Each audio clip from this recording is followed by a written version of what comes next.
Les beaux jetons, aujourd'hui on se retrouve pour le 5e épisode, le mouvement des Lumières.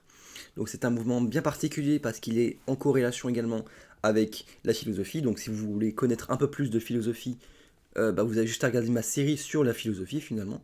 Donc les Lumières sont également importants en français, c'est ce qu'on va voir aujourd'hui.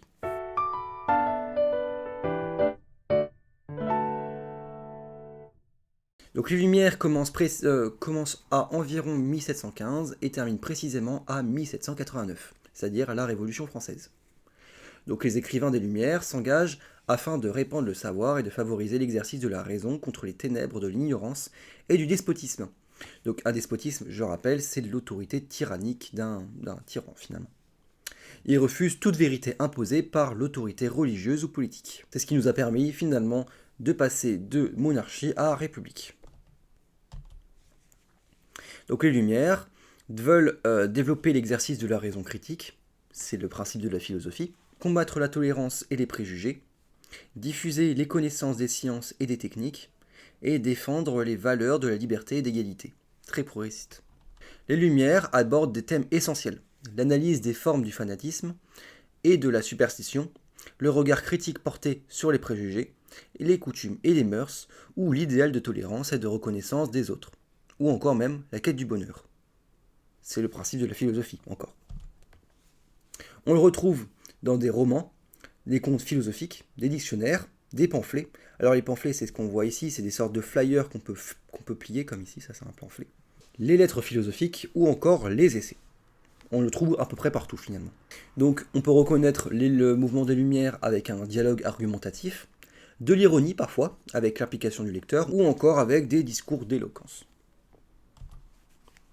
Donc les écrivains majeurs des Lumières sont Montesquieu avec les lettres persanes en 1721, Voltaire avec Candide en 1759, Rousseau avec du contrat social en 1762, Diderot avec son encyclopédie entre 1751 et 1772, d'ailleurs Diderot l'a coécrit avec d'Alembert, ou encore Beaumarchais, etc. On en a beaucoup. Si vous voulez en voir plus, normalement à cette période, je fais des shorts de philosophie, finalement, c'est à peu près tout ce qui se passe entre 1720 et 1789. Tous les auteurs. Donc nous passons à un petit quiz pour vérifier vos connaissances, toujours. Quels sont les principaux objectifs des écrivains des Lumières ? Développer l'exercice de la raison critique, promouvoir la religion, diffuser les connaissances des sciences et des techniques, ou soutenir l'autorité publique. Bon, ça paraît assez simple. Je passe à la correction. Il s'agissait évidemment de développer l'exercice de la raison critique et de diffuser les connaissances des sciences et des techniques. Cependant, on peut parler de l'autorité, c'est les Lumières soutenaient une certaine forme d'autorité qui était la République. Donc en soi, si ils soutenaient l'autorité, mais je parlais ici de l'autorité en place, c'est-à-dire la monarchie. Quels genres littéraires sont associés au mouvement des Lumières ? Le roman, le pamphlet, le conte philosophique ou encore la dictionnaire. Donc il s'agissait du roman, du conte philosophique, du pamphlet, du dictionnaire. Finalement, il y a à peu près tout qui concerne les Lumières. Donc tous les moyens littéraires étaient bons pour répandre la connaissance. Et enfin, quels thèmes sont fréquemment abordés par les écrivains des Lumières ? L'analyse des formes du fanatisme et de la superstition, l'idéal de l'honnête homme, le regard critique porté sur les préjugés, les coutumes et les mœurs, ou l'apprentissage de la vie. Et donc voici la correction. Il s'agissait de l'analyse des formes du fanatisme et de la superstition, et des regards critiques portés sur les préjugés, les coutumes et les mœurs.